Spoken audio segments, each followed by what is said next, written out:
Okay, we are broadcasting live, Hangout on Air. This is a test on actually a test title right now. Okay, we are live, and this is the State of the Union. Howard Klein and I are on. We're just playing around. We're going to do a little bit of editorializing. And the biggest challenge is getting the sound from the computer up on the YouTube, on the live cast. So, well, mine. Here's what I have right now for state. Let's see.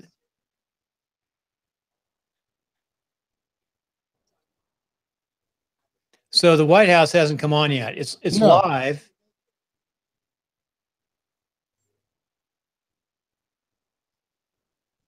Right there, you see it? Yeah, but he hasn't come on yet.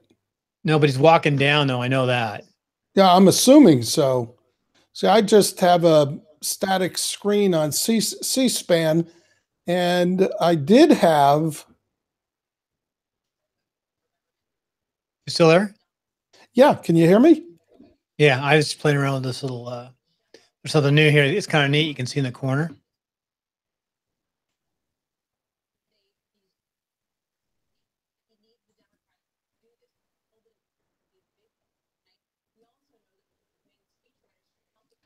So let's see about the White House is not streaming correctly.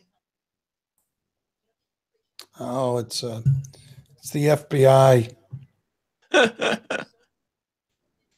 It's the FBI. I know it. Why are you not streaming? Yeah, well, neither was mine. Is yours streaming now? No, hold on a second. 17,000 views. People, I'm watching it over here on another channel. There's Millie. I've got it on Millie, Mark. I've got it on C-SPAN. I might go up on C-SPAN. You say Twitter for C-SPAN? Yeah, it's waiting. Well, I'm doing C-SPAN because I know that I have all the rights that I need without any question. Yeah, C-SPAN is definitely public domain. It's delayed a little bit in C-SPAN, it looks like. Oh, is that delayed. Melania? Yeah, that already happened. Oh.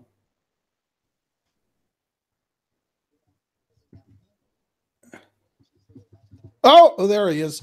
I've got it. State of the Union. Yeah, I just have State of the Union, White House. Okay. Testing 1, 2, 3. Testing 1, 2, 3. I don't even need. There we go. That's BBC.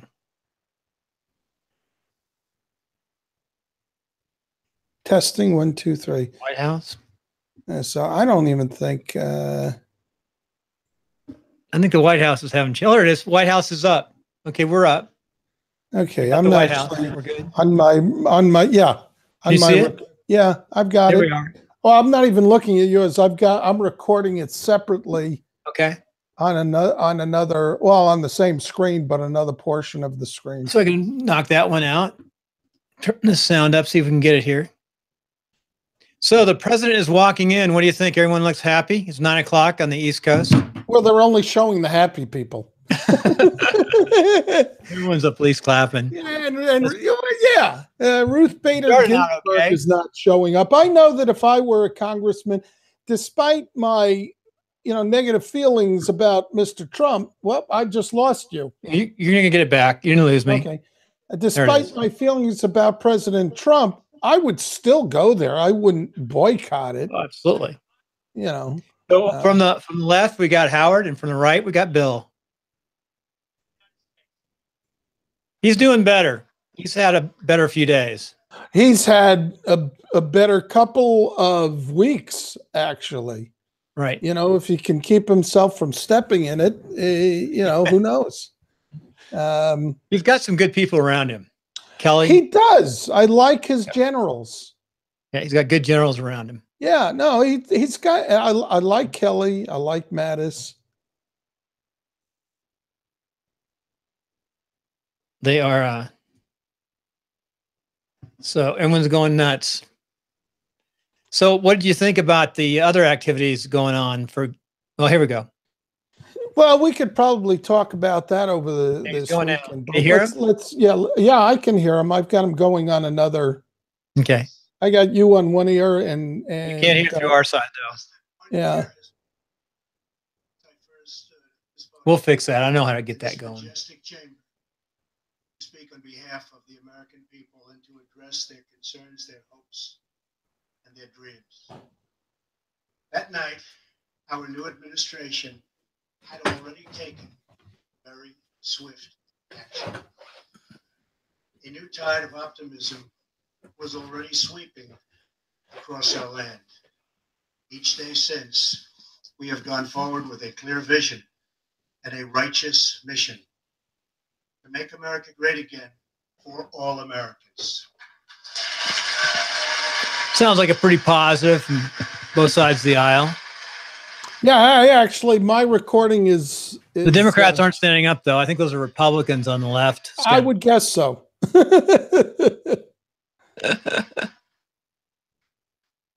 So he made a positive statement for all Americans, yet no Democrats stood up. That's ridiculous. Why? They always stand up. Well, because from the Democratic perspective, he says all kinds of stuff and then acts differently. So the fact that he's stressing unity and let's get together, Democrats are going to go, yeah, what you mean is as long as we all kowtow to you. No, I mean, seriously, that's how the Democrats are going to look at it. Each test has forged new American heroes to remind us who we are and show us what we can be. We saw the volunteers of the Cajun Navy racing to the rescue with their fishing boats to save people in the aftermath of a totally devastating hurricane. We saw strangers shielding strangers from a hail of gunfire on the Las Vegas Strip. We heard tales of Americans like Coast Guard Petty Officer Ashley Leopard, who is here tonight in the gallery with Melania.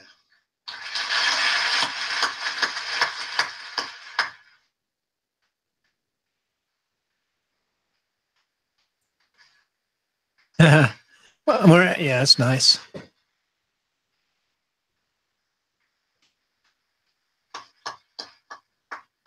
The Coast Guard, they've gone through a lot this year. Oh, yeah. Ashley was aboard one of the first helicopters on the scene in Houston during the Hurricane Harvey. Through 18 hours of wind and rain, Ashley braved live power lines and deep water to help save more than 40 lives. Ashley, we all thank you. Thank you very much. He likes the Coast Guard. I think he hangs around quite a bit. He went to their graduation this year. Really? He visited the Coast Guard Academy's graduation. He also, down in Florida, will go down and visit the stations. He likes to go in and see them. Just pop in. Like firefighter David Dahlberg. He's here with us also. David faced down walls of flame to rescue almost 60. So far, his presentation is better than normal. He looks comfortable and relaxed. You're going to improve. When you're in politics, it takes time. I was a councilman. You're nervous the first few times, and then it's there for 6 years.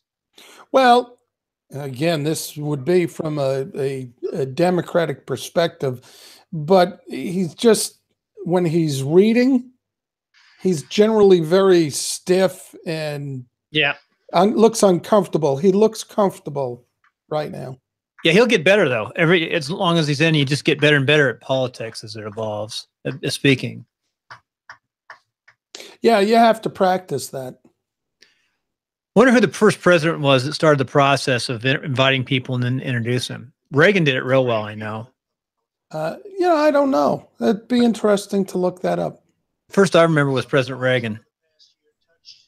I mean, it's the first time I paid attention. With us tonight is one of the toughest people ever to serve in this house. A guy who took a bullet, almost died, and was back to work 3.5 months later. The legend from Louisiana, Congressman Steve Scalise.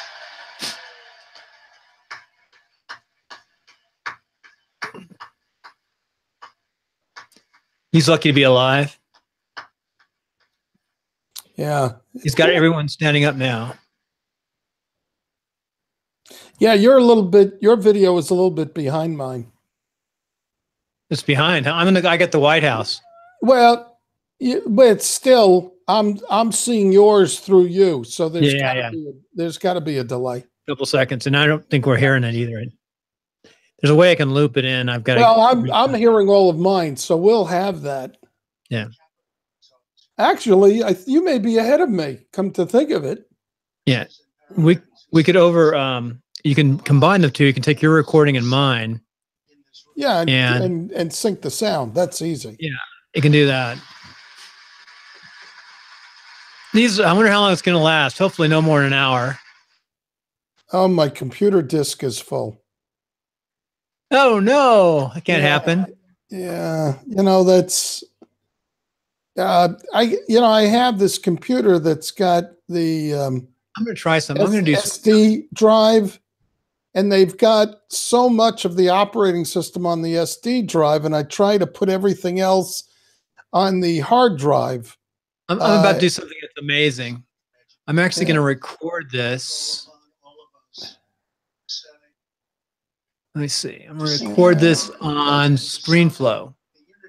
Yeah, I'm using Screencast-O-Matic. But I ought to be able to... Okay. See, this is putting it in the wrong folder. Howard, we are on live, listening to the State of the Union by the President, his first one. And we're on ScreenFlow right now on my side. And we're also using Google Plus Hangout.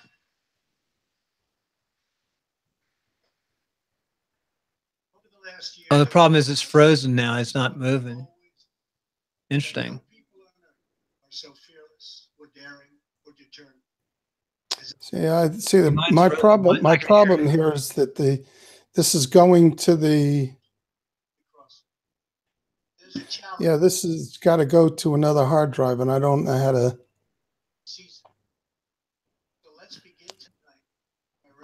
There we go. Now we're going again. The state of our union is strong because our people are strong.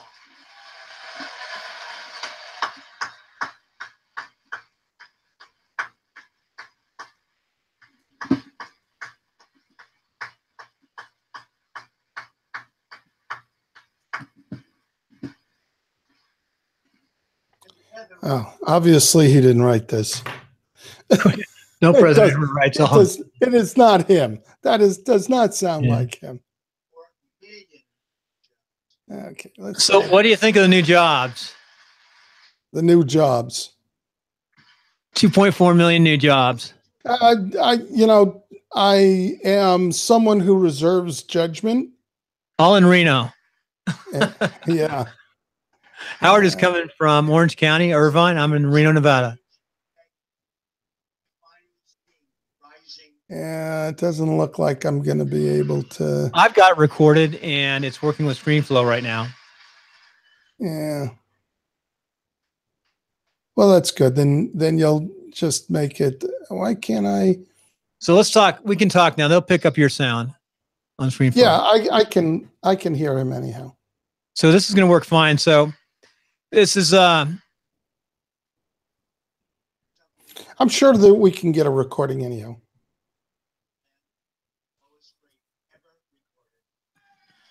Unemployment's the lowest rate ever recorded. I didn't know that. I've never heard of that. No, it's been lower. What is it right now? I know it's been lower, but who cares about facts? So, but let me ask you this question. So let's assume that what he's doing is going to create more jobs, but the unemployment rate so low. Yeah, they can't find people to fill the jobs. We're gonna have inflation. Well, it might cause inflation. It may require raising salaries and stuff. But are there enough people to fill the jobs? And if you don't have immigrants to fill the jobs, how are you going to fill them? Well, with the more jobs, you'll bring in more immigrants. One of the problems, though, in Central Valley when high unemployment is they would bring in outside labor for agriculture. Well, they've always had temporary The labor. cereal program Farm labor is what they used to have. Yeah. 11 months ago, we enacted the biggest tax cuts and reforms. except for today. I'm Googling stuff right now, and I guess black unemployment has never been lower, and that's what CNBC is saying. Well, I will tell you that when you tell me that black unemployment and unemployment has never been so low, and this was even with Obama. We're going to look at this. We're going to look at this. Some of this. Our presidents tend to take credit and manipulate things. So during the recession, you know, they tried to make everything look like it wasn't that bad. And, you know, the problem was people were dropping out of the employment market. Right. And way back. Yeah. Yeah. So I got to take everything that everybody says with a certain grain of salt. I'm a cynic. So he's talking about the new tax bill. What do you think of it? How will it affect me personally? How does it affect other people? A couple of thoughts. One, I think it may benefit me, but I find myself in terms of middle to middle upper class to be in a unique situation because we don't own a home in California. So right. You're actually, yeah. I'm actually in a better position than anyone who owns a home. In this area where we live, there are going to be some people who are going to be awfully hard hit. Because the interest is not deductible over $10,000. Absolutely. So it's not going to be a good thing for many people. It will likely be a better thing for me and my wife. You know, it just remains to be seen. You know, they talk about tax cuts, and I think what most people care about, what's the bottom line? Are you going to take more money out of my pocket or put more money in my pocket? Yeah. And tax cuts is just one small part of the whole equation. I do ask the question, how are we going to pay for it? I really don't. I'm not a big fan of trickle-down economics. I do believe that you really want to have business do well, but business has a tendency to keep the money themselves. And I know there are some Obamacare said something. Repeal it. I didn't catch that.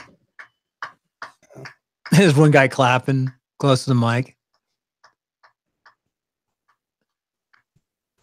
Something about Obamacare. Yeah. How cruel Obamacare was. Slashed the business tax rate from 35% all the way down to 21%. So American companies can compete and win against anyone else anywhere in the world. And all the guys who have health care are standing. These changes alone are estimated. There were some unhappy people and there are some happy people there. Right. $4,000. A lot of money.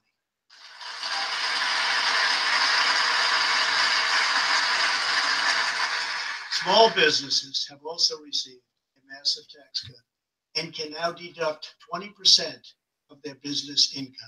Okay, I think we're picking it up now. Are Steve Stout, Yeah, I'm getting it in both ears. of Stout Manufacturing, a small, beautiful business in Ohio. They've just finished the best year in their 20-year history.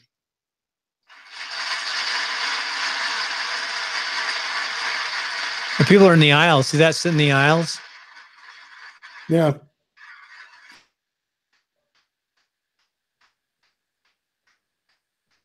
I got to tell you that the White House version is different from the C-SPAN version. Oh, I can imagine. Are they showing both sides? No, they're focused primarily on Donald Trump, where the White House version is showing a lot of people standing and cheering.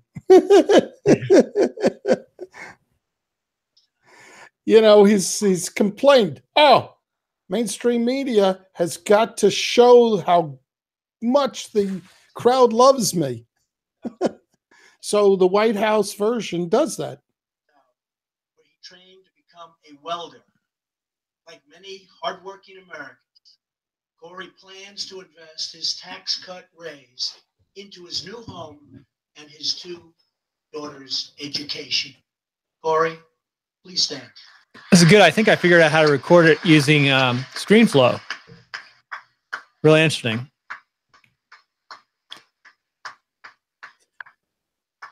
When I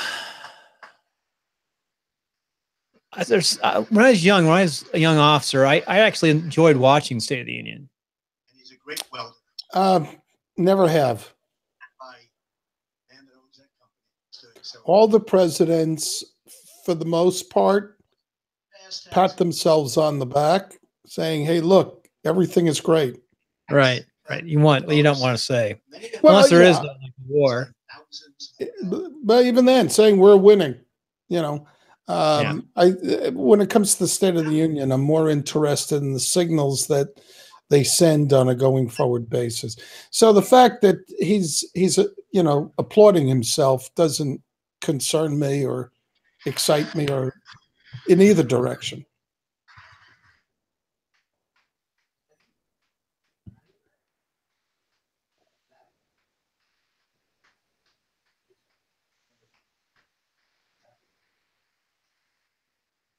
Just a little while ago, ExxonMobil announced a $50 billion investment in the United States. Just a little while ago.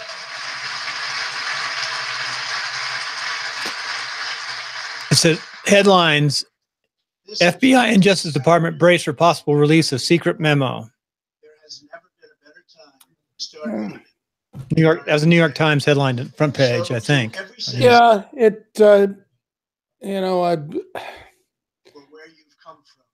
I have no idea, what it is, what the purpose is. Obviously, the Democrats don't like it. No. The Republicans do. Yeah. We know that for sure. Yeah. I'm thinking it might be more, actually quite a bit of it might be more based around the Hillary email issue. Don't know. Because I think that's where the law was broken on the FBI side. Or they did not, maybe not law broken, but they didn't indict her. And it's obvious, at least to me with my background in clearances, that she should have been indicted. You can't honestly, do that. I don't know enough about it. I've heard so many different things in different directions. And, talking for the military folks, any one of us would be in jail if we did that, if we're military. It wasn't just, she wasn't the first person to do it. I think prior Secretary of States had done that. And I think it was like newer emails, I think you can't put top secret on an unsecure site anywhere, or even secret. Anybody. Well, no one. I understand that, but all of that was relatively new. At least that's my perspective on it. It's been around for a while. So I don't. You can never email secret documents. I mean, we just got the Zipper and NipperNet does the secure thing. Here's my West Point thing. We had some discussion right here. God we trust. This is inside. People don't see this very much. This is my class's personal Facebook site. I can't see anything. Oh, is that what? I didn't share it, did I? Wait for the ScreenFlow. I'd have to share it. Anyway, you'll see it on the. We celebrate our police, our military, and our amazing veterans as heroes who deserve our total and unwavering support. Be interesting to see how this turns out in ScreenFlow. Police, military area. So he's got both sides standing, of course. Well, when he says things that the Democrats can't sit for, they have to stand. But when they stand or they clap, they're not clapping for him. Reading. graves were not marked with flags on Veterans Day. He decided all by himself to change that and started a movement that has now placed 40,000 flags at the graves of our great heroes. Preston, a job well done.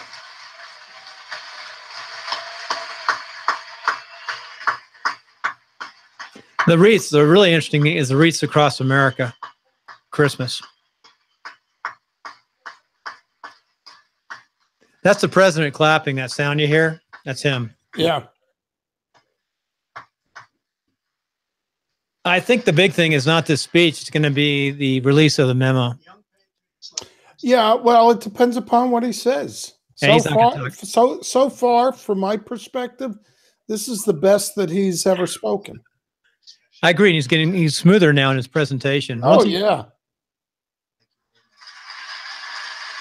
He's acting more like a president tonight. Preston's reverence for Yeah, somehow or another, I don't think that'll last.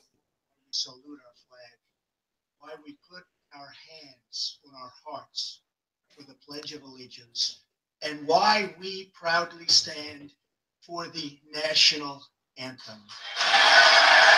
That's good. Now I hit the football teams. I was just thinking about that while he's talking. He hit the NFL.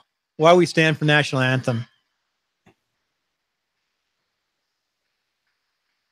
That's it. It's wild. That was a sublime to the NFL. Wonder what that cost them for having their players not stand for the national anthem with revenues. They can afford it. You know what gets me is how much they're subsidizing, the government and the taxpayer in Nevada is subsidizing the stadium in Las Vegas. Oh yeah. Well, they were. I thought they had part of the deal for the stadium is kind of gone a bit awry. There were some people who pulled out or something. I'm not sure. I'll have to check. I haven't checked lately in the last few months, but you know, Dodger Stadium is one of the best examples of a privately owned stadium and built.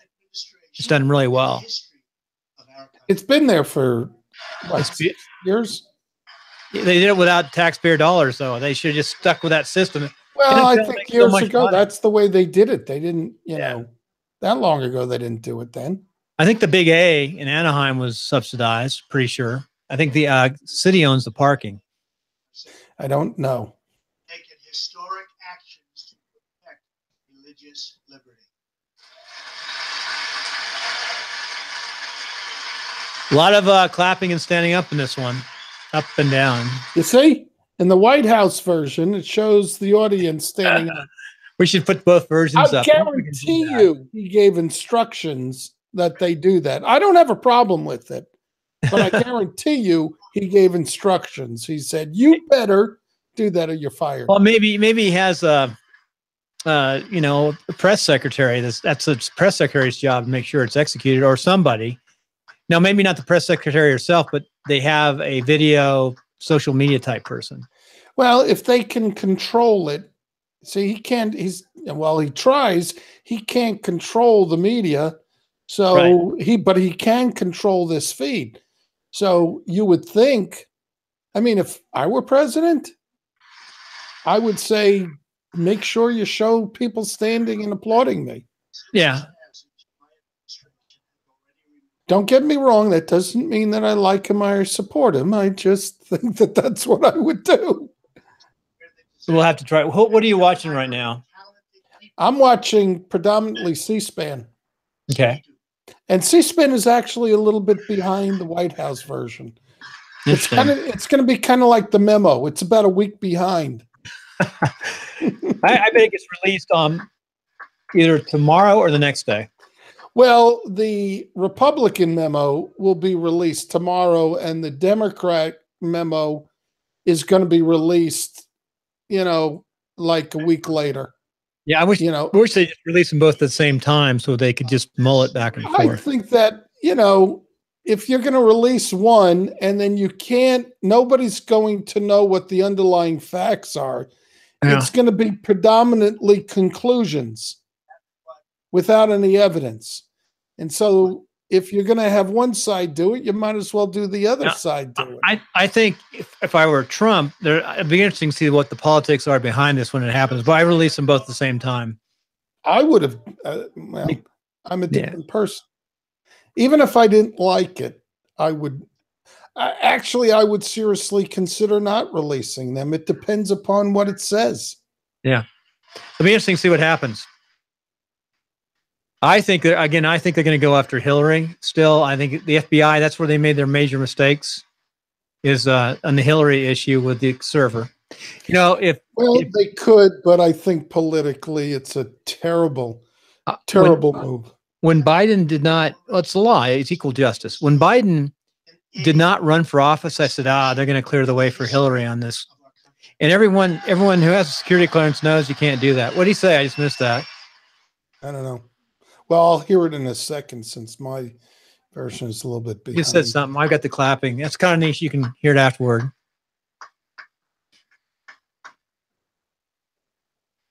We have ended the war on American energy, and we have ended the war on beautiful, clean coal. Interesting. What's that? Beautiful, clean coal. Yeah, yeah. I mean, I'm not opposed to coal, but I've never thought of it as being super clean. I know they've got no, it's not. See, what I will be doing on, I used to call it Politics Central, but I actually can't use that name. Oh, yeah. Because it's been trademarked. So I've changed it to Polyempathy, which is where I call it the where politics and understanding cross. You need to get the website for that. I already do. That's good. Yeah. That's actually a good name. If you can spell it. Polyempathy. Yeah, Polyempathy. You know, because the stress is having reasonable discussions and digging in rather than calling each other names. Yeah. Something we haven't seen for decades. Chrysler is moving a major plant from Mexico to Michigan. Toyota. And talking about coal, my thought is that if you rev up the coal plants, that's a very short-term solution. You know, the long-term plan, I mean, coal's just not going to be the long-term solution. You know, a lot of things are. Yeah, energy that, you know, what's the word I'm looking for? Renewable energy, right, is really the future. So if they're going to, you know, get the coal plants running again, then they need to have a long-term plan to get people out of the coal mines. And, you know, I just see that those areas should be ultimately converted into a hotbed of renewable energy.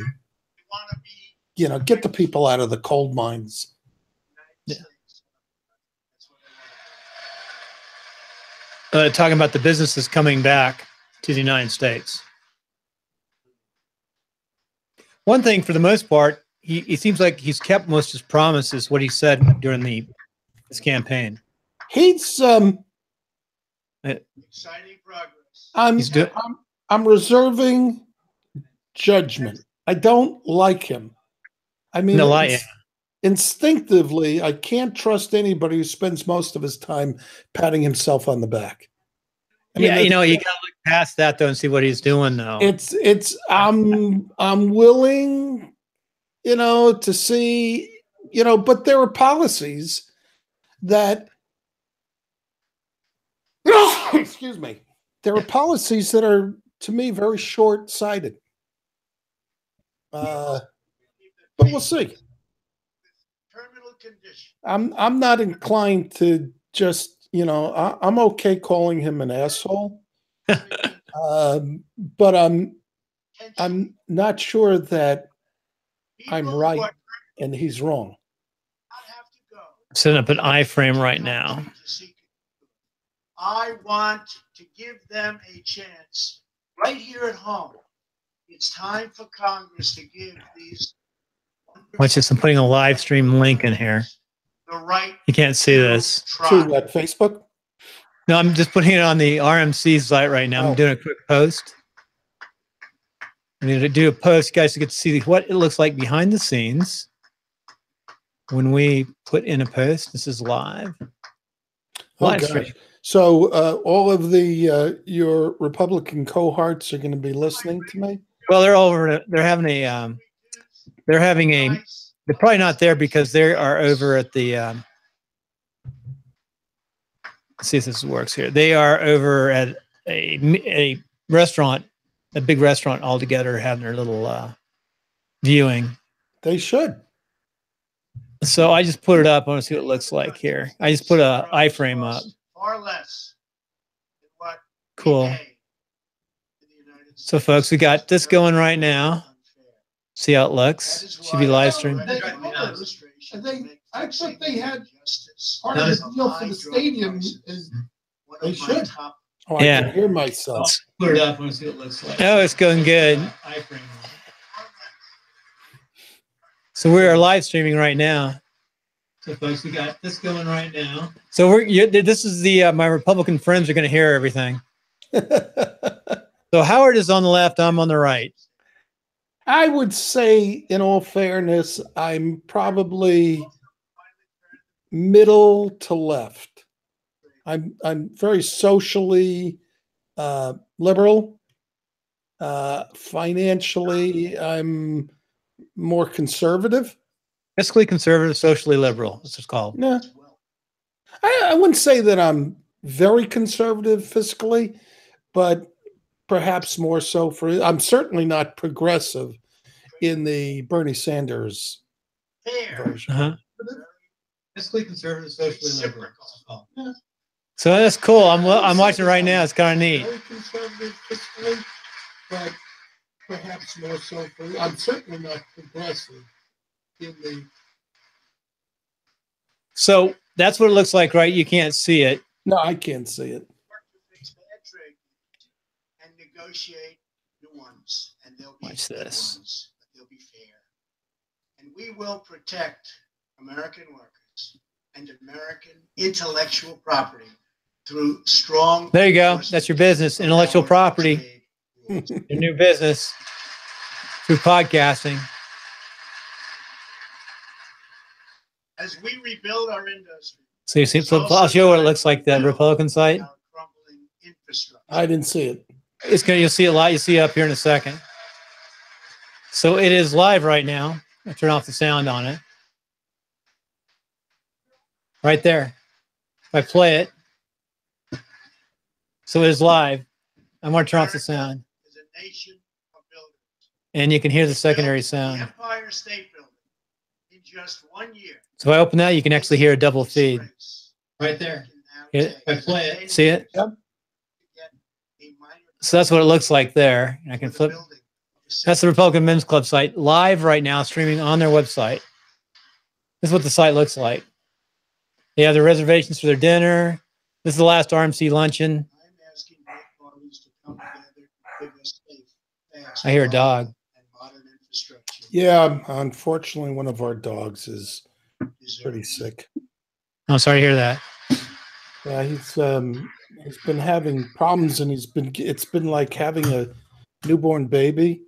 He gets up and starts whining about 2 or 3 times in the middle of the night. I should have put this on Meet the Voter live. $1.5 trillion for the new infrastructure investment that our country so desperately needs. Seems like it's working pretty well right now. Yeah, let's listen to him because he's talking about the infrastructure now. That's important. I just don't know how we're going to pay for all this. Hopefully with growth and reduction of size of government. Yeah. Well, if infrastructure pays back more than it costs, then it's not a cost. Well, it's an investment. Yeah, it's definitely an investment. It's not welfare. It's infrastructure. No, but it's. I don't know that you look to it, as if you're creating jobs. But when he's talking about infrastructure, he's talking about I think a lot of things, if you go to places like Hong Kong, some of our infrastructure looks old compared to Hong Kong. I'm not sure I'm getting the sound. There it goes. No, you might not be getting the sound again now. Let me see the feed. It's the FBI. When I sort of messed around with the system here.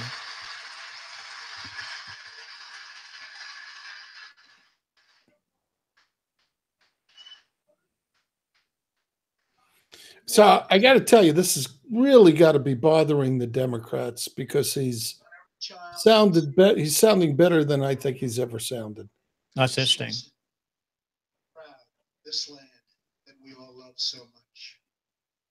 We can lift. Let's see if the sound is coming in here. Welfare bothering the Democrats because he's sounding better than I think he's ever sounded. I think I lost my sound. Oh, no, I still get the sound. Yeah. Interesting. Let's see if the sound is coming in here. Yeah, you see through all of this, I like Lindsey Graham. As tax cuts create new jobs, let's invest in workforce development and let's invest in job training so badly.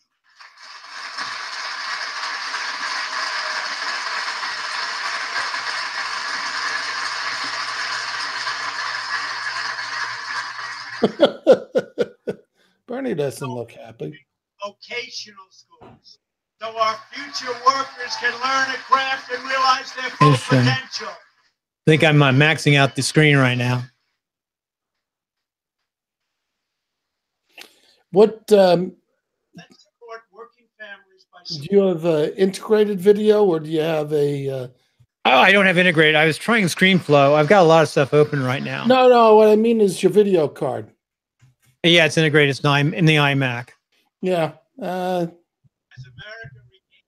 As I start pushing the limits of the stuff that I want to do, I'm wondering whether or not my computer is going to be adequate enough.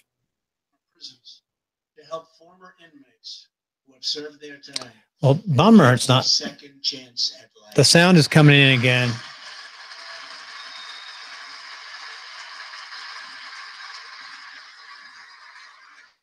Somehow I flipped on to the second page.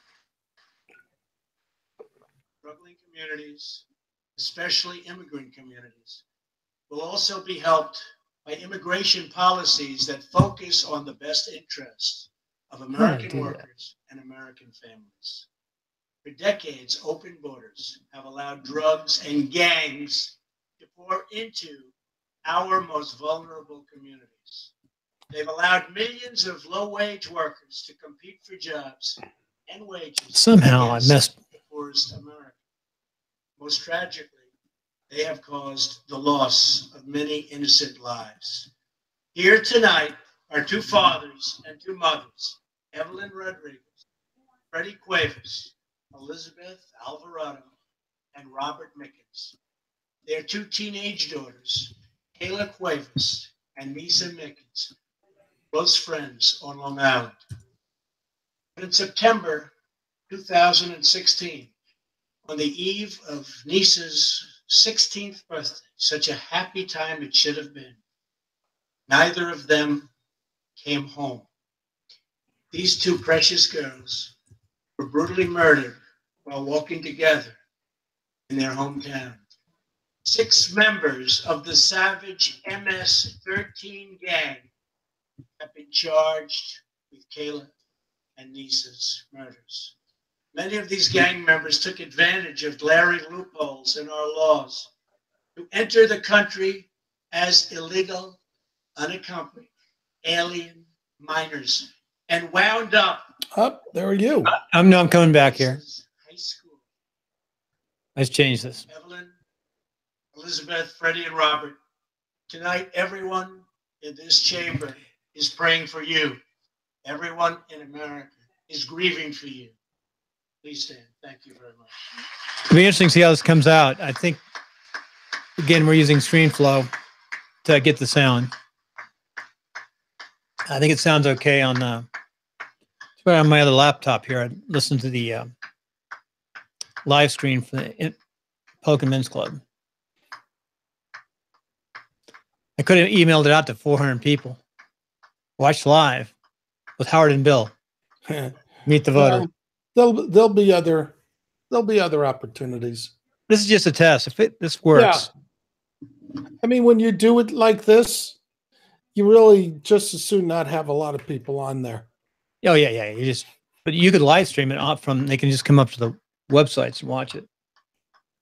Right now, it's on the Republican Men's Club. Look, he's talking and no sound. I want you to know that 320 million hearts are right now breaking for you. We love you. Oh gosh, Howard, it doesn't sound like your heart's breaking. No, it does. I feel bad, for the families, the parents. Yeah, to endure this kind of pain. I have mixed emotions about parading people like that on something like this. When it comes up, it doesn't change it, does it? We have proposed new legislation. Interesting what they're that doing. will fix our immigration laws and support our ICE and Border Patrol agents. These are great people. These are great people that work so I think I hard just messed up the sound in when I the did midst of that. Such danger. Oh, there you go again. This can never Now it's back. happen again.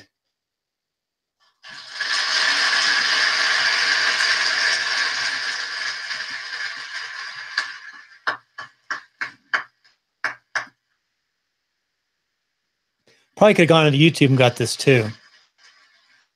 Probably. There we go. United States is a nation. Oh, what did I just do? Proud that we've been more than any other country, anywhere in the world, to help the needy, the struggling, and the underprivileged all over the world. But as President of the United States, my highest look. Oh, crud. What did you do? You still there, Howard? Yeah, I'm here. I just cut the sound. Hear that? Yeah. That's weird. Oh, wait, I know where I cut it. I cut it here. To grow Okay, up, come on to back, son. achieve great things. I want our poor to have their chance to rise. So tonight I am extending an open hand to work with members of both parties, Democrats and Republicans, to protect our citizens of every background, color, religion, and creed. Try this again here.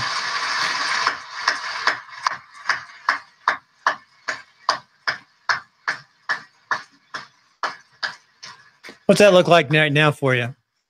That's full screen? Wide screen, yeah. Okay, watch it for like this. It's nice. Looks pretty good here.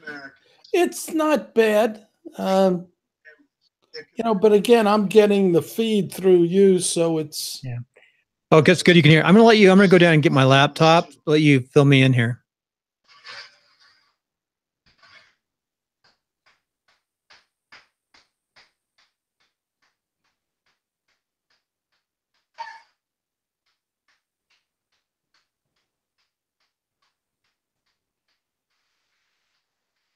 Here tonight is one leader in the effort to defend our country.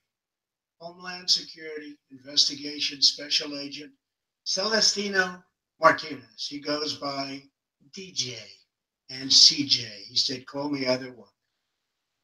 So we'll call you CJ.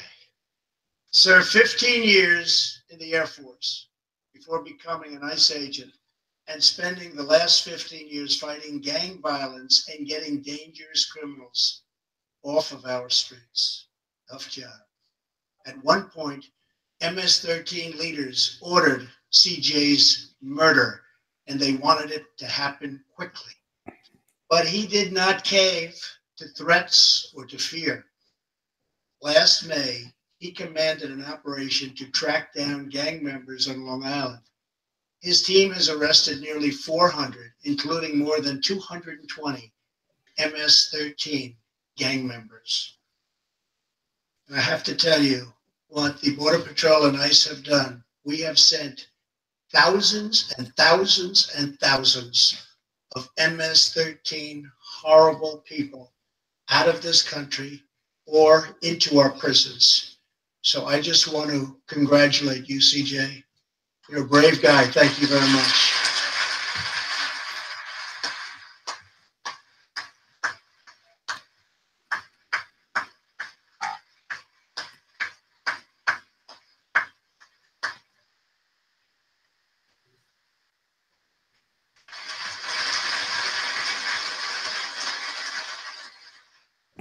I asked CJ, what's the secret? He said, we're just tougher than they are. And I like that answer.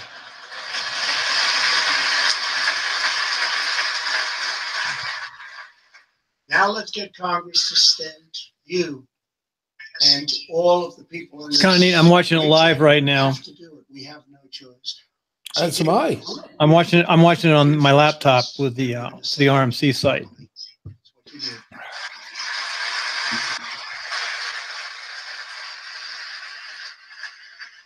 Over the next few weeks, the House and Senate will be voting on an immigration reform package.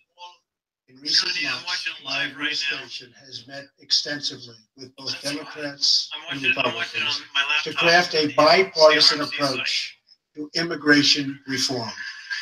Based on these discussions, we presented Congress with a detailed proposal that should be supported by both parties as a fair compromise, one where nobody gets everything they want, but where our country gets the critical reforms it needs and must have.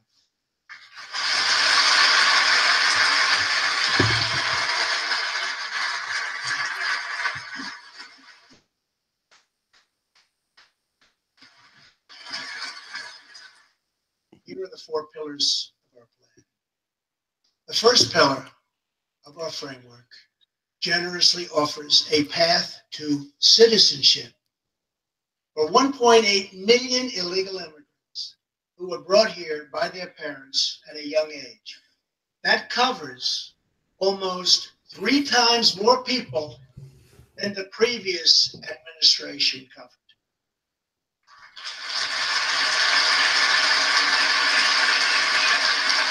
Under our plan, those who need education and work requirements and show good moral character will be able to become full citizens of the United States over a 12-year period.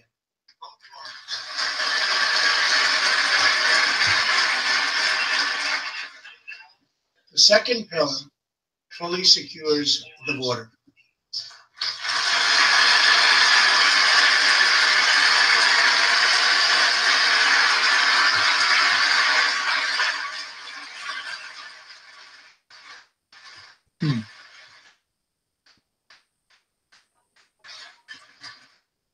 That means building a great wall on the southern border, and it means hiring more heroes like CJ to keep our communities safe.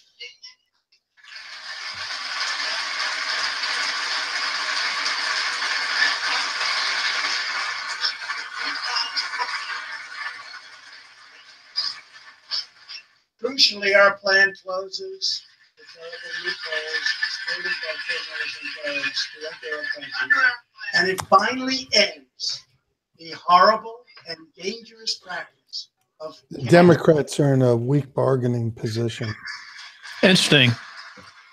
Yeah, it's really the cards have sort of flip-flopped this year. There's Joe Manchin. See on the left side standing up? Yeah.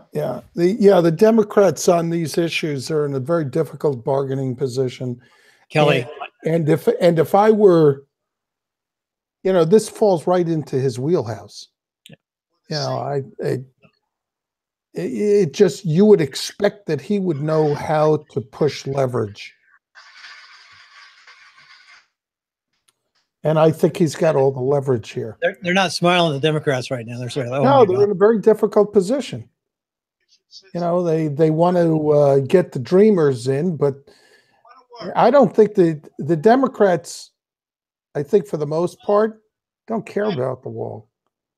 What it is? You know what he wants is he wants people to get in line. I mean, if you're in line, you should get in before somebody who's not in line has come here illegally. Well, from what I understand, he's cutting immigration by 50%. He's done that, but basically on the Dreamers, he says they can come in, but they're going to get in line. They can stay here, but they're not going to go for their citizenship until those who are in line have done it the right way, get in front of them. I think most people are okay with that. I just think it's very fair to kick them out after they've been here their whole lives. They're not going to kick the Dreamers out.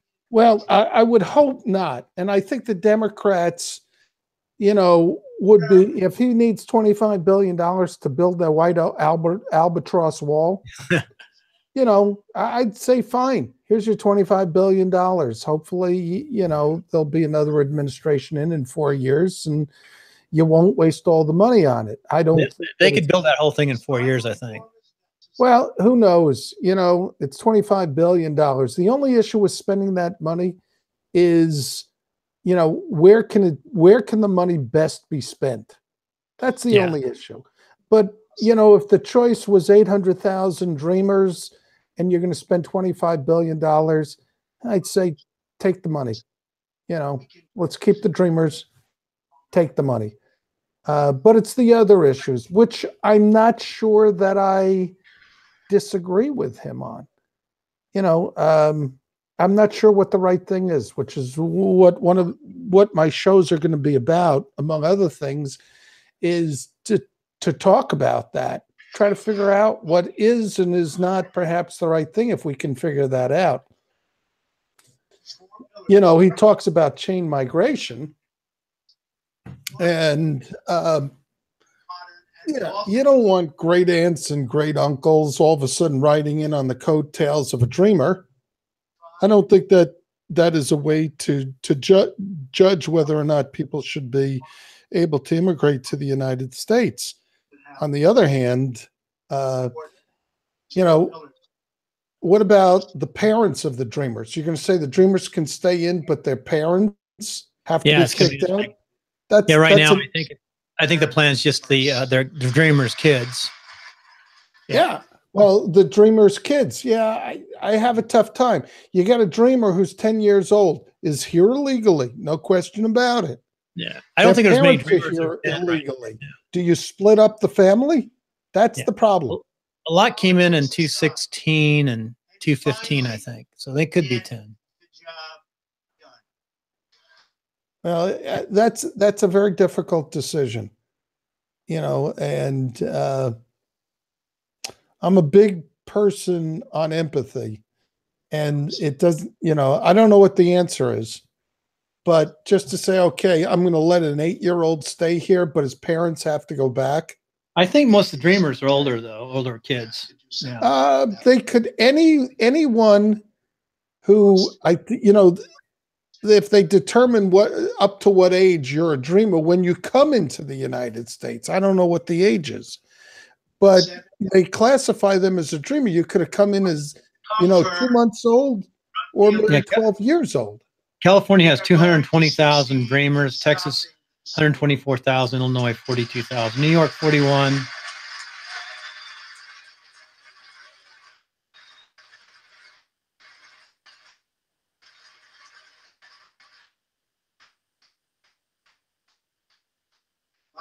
No, the median age of entry was 6. The current age of the DACA recipients ranges from 16 to 35. Yeah, could you imagine a 35-year-old who's a dreamer? Yeah, there are. That's what they are their whole life. Yeah, DACAs are 16 to 35. Jesus. So what about kids who came in who are like 6 years old now? They're not dreamers? Yeah, they are. It's just, let's see. Maybe they don't have to be registered because they're so young. Age of entry. I don't know. We have seen tonight the most difficult challenges. So yeah, this is a big thing. The drugs. Yeah, I think that's a big thing. Yeah, that's real bad. The prescription drugs. Yeah, well, when I had my teeth pulled last week, and they prescribed codeine and whatever. I never got to take. I did fill the prescription. I thought it was going to be a lot worse than it was. Instead, all I've used is ibuprofen has worked perfectly fine. I mean, I passed kidney stones 10 days taking Okay, Percocet. too much detail. Yeah. Oh, terrible. So what was this? Who's this? Yeah, these are. This guy is a cop. He's got 5 children on his own. He and his wife have 5 children, and he apparently was dealing with this young couple who had drug and alcohol problems, and he was trying to get them into a rehab clinic. They finally went in, and he and his wife adopted their baby. Wow, that's crazy. Well, that's what that was about. That's a good story. Went home to tell his wife, Rebecca. In an instant, she agreed to adopt. The Hollettes named their new daughter Hope. Ryan and Rebecca, you embody the goodness of our nation. Thank you.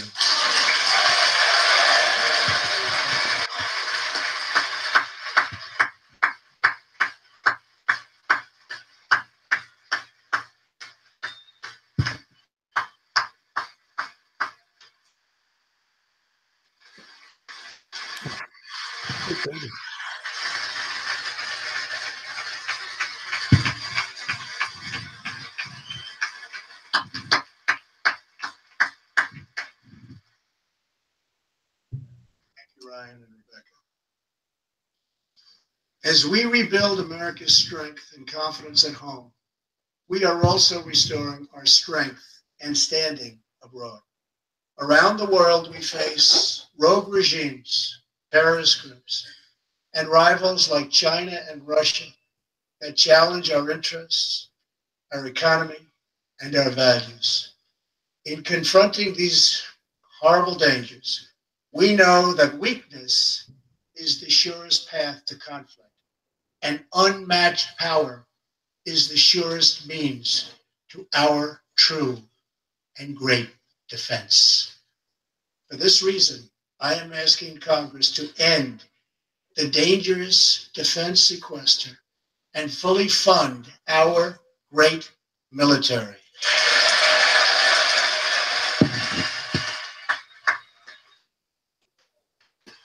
Joint Chiefs of Staff. Mark Milley. See, Mark, he and I went to Special Forces School together. I saw him in Afghanistan. We were a couple of times beside each other. He was a 1-star as a lieutenant colonel. As part of our defense, we must He's a Princeton grad. and rebuild. They did not stand because they can't be political. Yep. They're just like the Supreme Court. Yeah. And it will deter any acts of aggression by any other nation or anyone else.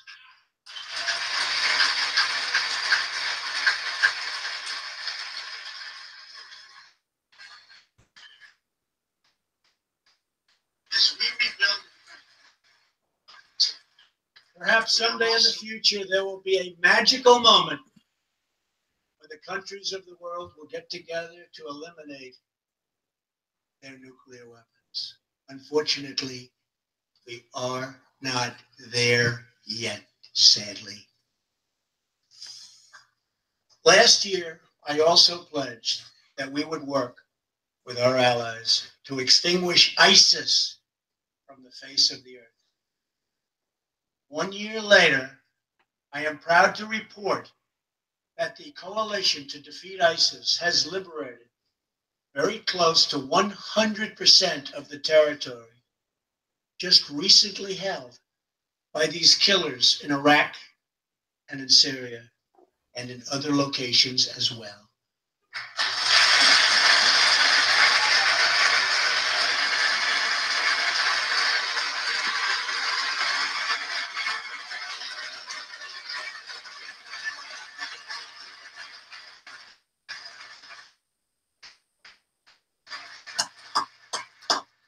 I'm typing a note. I'm on the laptop. There is much typing in a live chat note. We will continue our fight until ISIS is defeated. Army Staff Sergeant Justin Peck is here tonight. Near Raqqa last November, Justin and his comrade Chief Petty Officer Kenton Stacy were on a mission to clear buildings that ISIS had rigged with explosive so that civilians could return to that city, hopefully soon and hopefully safely. Clearing the second floor of a vital hospital, Kenton Stacy was severely wounded by an explosion. Immediately, Justin bounded into the booby-trapped and unbelievably dangerous and unsafe building and found Kenton, but in very, very bad shape. He applied pressure to the wound and inserted a tube to reopen an airway. He then performed CPR for 20 straight minutes during the ground transport and maintained artificial respiration. I got to get going. All right. We'll just sign off and I'll keep it going. And it was a good test tonight. Kenton Stacy. I think it worked. Yeah, we ought to do more of this stuff for each other. This gives both an opportunity to try things out. I am also right now on YouTube, the YouTube channel, like my own YouTube, on the link from Podcasters Home, and I can talk, I can chat. His new Bronze Star with a V for Valor. Staff part of the need that comes with that is trying to unify all the messaging. Yeah. One of the things I like about Webinar Jam. See Special Forces tab on there? These guys Special Forces tab? Right, yeah. The blue. See, now they're Joint Chiefs of Staff and everyone's standing. That's because they're standing for one of their own members. Yeah. And they would for anybody else other than something political. So it's a little balancing. Yep. Tough stuff. CIB, Special Forces.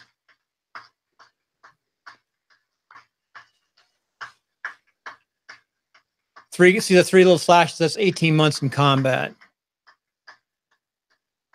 On his right. Where? On the his right sleeve. Yeah, on the three little slashes on the right side. Place bombs in civilian hospitals are evil. When possible, we have. How long were you in Afghanistan? 38 months. Oh my God. 4 tours. No. 2 in uniform and 2 as a Fed after I retired as a federal agent. Doing the same thing, same organization. Unlawful enemy combatants. That's true what he just said. What's that? They're not in uniform, planting bombs. That's like a spy. Those are unlawful enemy combatants. They can be actually executed through the Geneva Convention.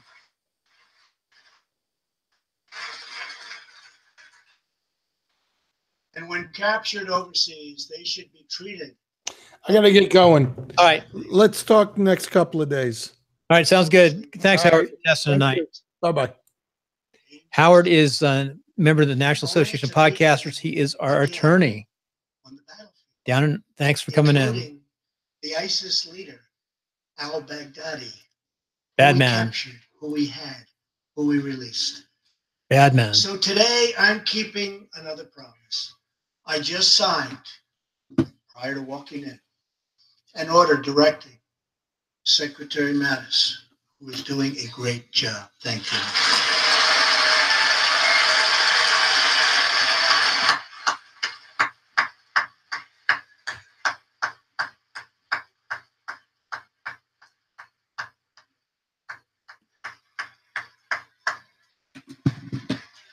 Okay, folks, just listen in and we'll see how it works out. It was nice having Howard.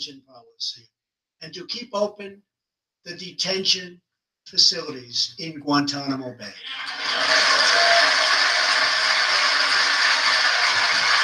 This is a good thing. I'll tell you what, we turn them over to the Afghans, they're going to execute them. Which is interesting, because that does happen. That in the fight against ISIS and Al-Qaeda, we continue to have all necessary power to detain terrorists wherever we chase them down, wherever we find them. In many cases, for them, it will now be Guantanamo Bay.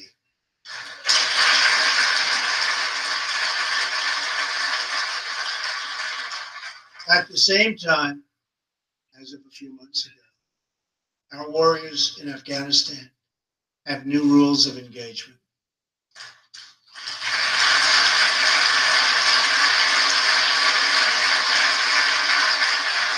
Along with their heroic Afghan partners, our military is no longer undermined by artificial timelines, and we no longer tell our enemies our plans.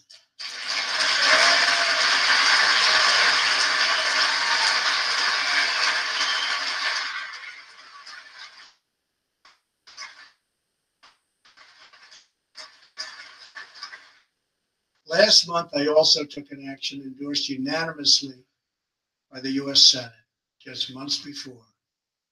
I recognized Jerusalem as the capital of Israel.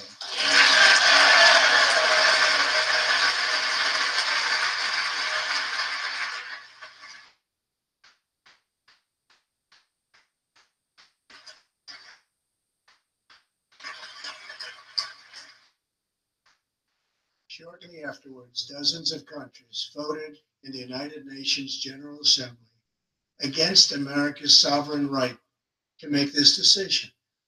In 2016, American taxpayers generously sent those same countries more than $20 billion in aid.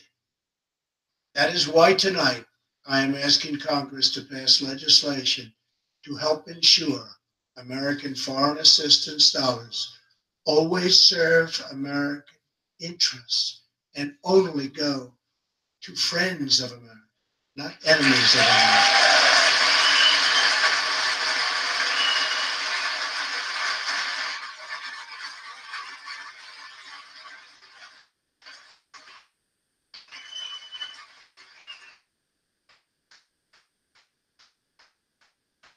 As we strengthen friendships all around the world, we are also restoring clarity about our adversaries.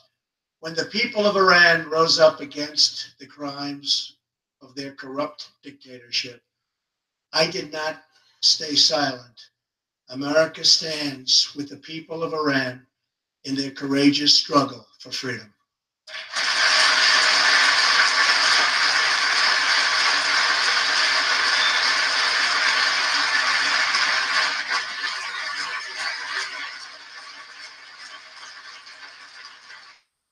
I am asking Congress to address the fundamental flaws in the terrible Iran nuclear deal. My administration has also imposed tough sanctions on the communist and socialist dictatorships in Cuba and Venezuela.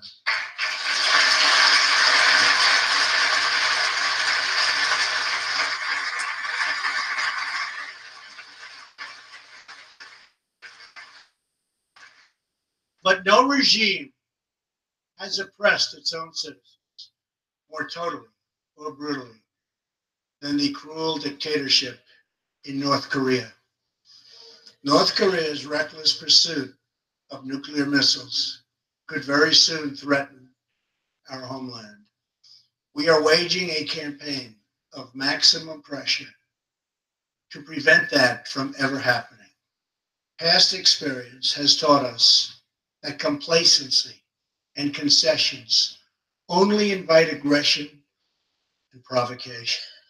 I will not repeat the mistakes of past administrations that got us into this very dangerous position. We need only look at the depraved character of the North Korean regime to understand the nature of the nuclear threat it could pose to America and to our allies. Otto Warmbier was a hardworking student at the University of Virginia, and a great student he was. On his way to study abroad in Asia, Otto joined a tour to North Korea. At its conclusion, this wonderful young man was arrested and charged with crimes against the state. After a shameful trial, the dictatorship sentenced Otto to 15 years of hard labor before returning him to America last June, horribly injured and on the verge of death. He passed away just days after his return. Otto's wonderful parents, Fred and Cindy Warmbier, are here with us tonight, along with Otto's brother and sister, Austin and Greta. Please.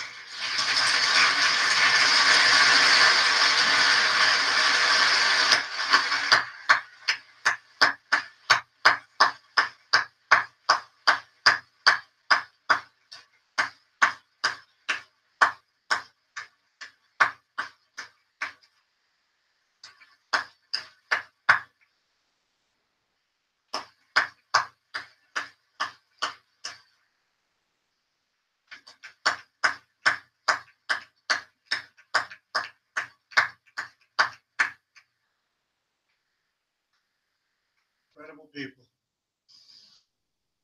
You are powerful witnesses to a menace that threatens our world, and your strength truly inspires us all. Thank you very much. Thank you.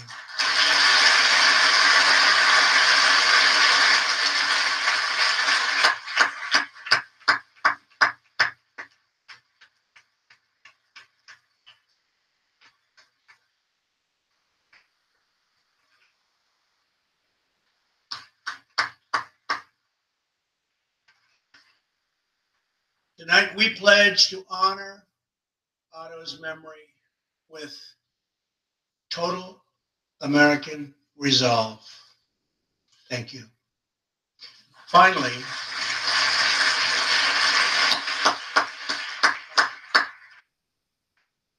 we are joined by one more witness to the ominous nature of this regime. His name is Mr. Ji Sung-ho. In 1996, Sung-ho was a starving boy in North Korea. One day he tried to steal coal from a railroad car to barter for a few scraps of food, which were very hard to get. In the process, he passed out on the train tracks, exhausted from hunger. He woke up as a train ran over his limbs.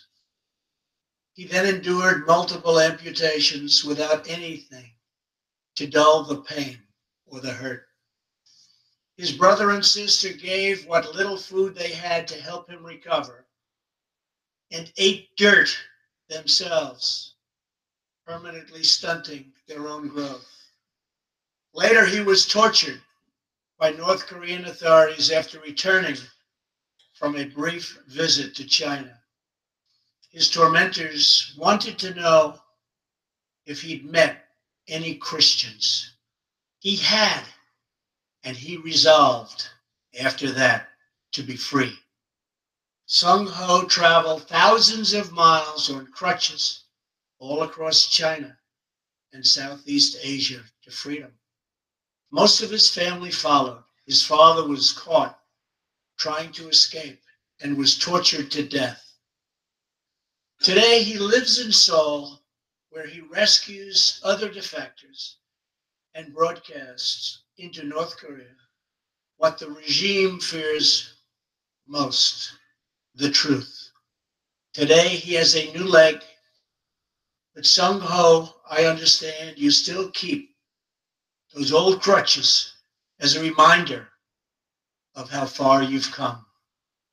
Your great sacrifice is an inspiration to us all. Please, thank you.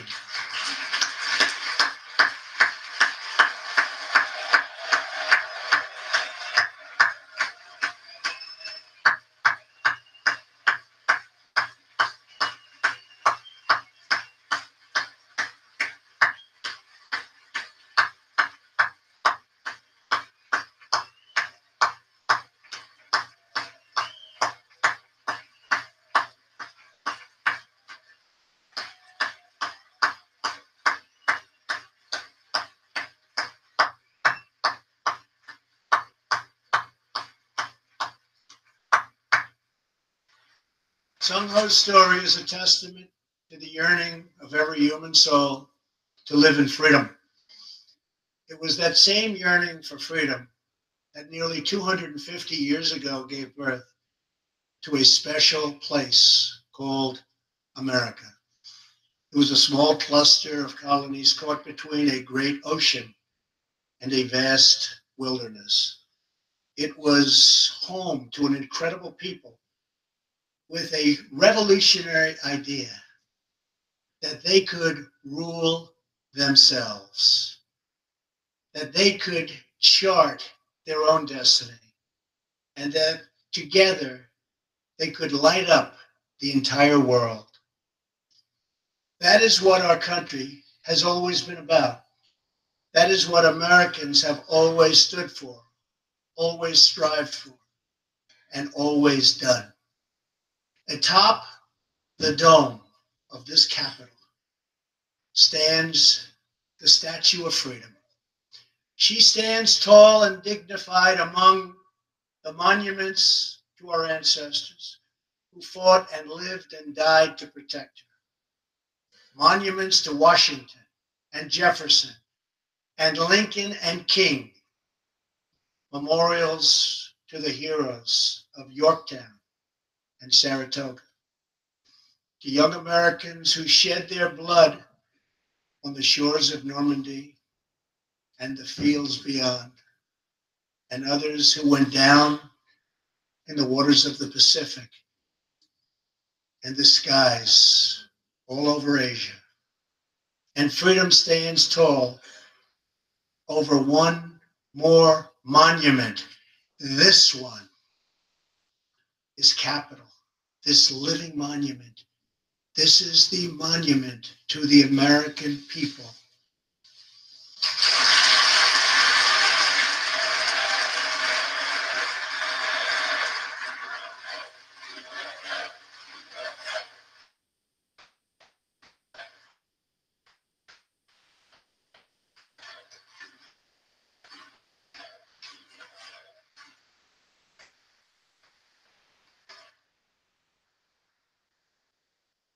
We're a people whose heroes live not only in the past, but all around us, defending hope, pride, and defending the American way.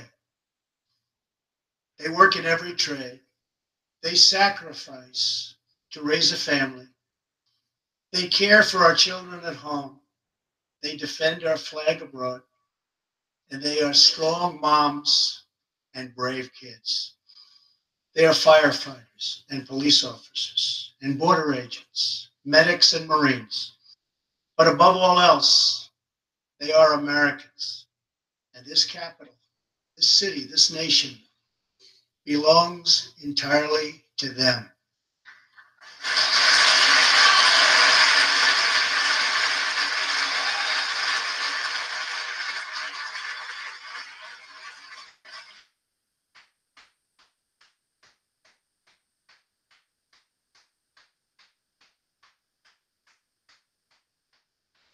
Our task is to respect them, to listen to them, to serve them, to protect them, and to always be worthy of them. Americans fill the world with art and music. They push the bounds of science and discovery, and they forever remind us of what we should never, ever forget. The people dreamed this country. The people built this country. And it's the people who are making America great again.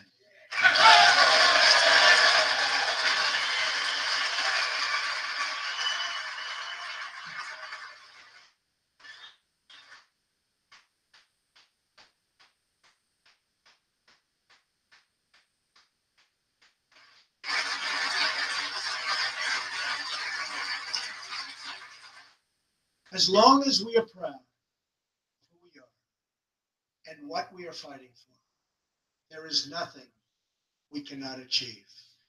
As long as we have confidence in our values, faith in our citizens, and trust in our God, we will never fail. Our families will thrive. Our people will prosper. And our nation will forever be safe and strong and proud and mighty and free. Thank you, and God bless America. Good night.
Well, folks, we'll be signing off. Just realized if I would have put live stream instead of just test, live stream State of the Union 2018, we probably had a lot of discovery and a lot of people watching the YouTube channel. Until next time, take care. And thanks for tuning in. And if you're in Reno, make sure you come by the RMC, Republican Men's Club luncheons, are the first Tuesday. Just Google or go to republicanmensclub.org. Take care and thank you.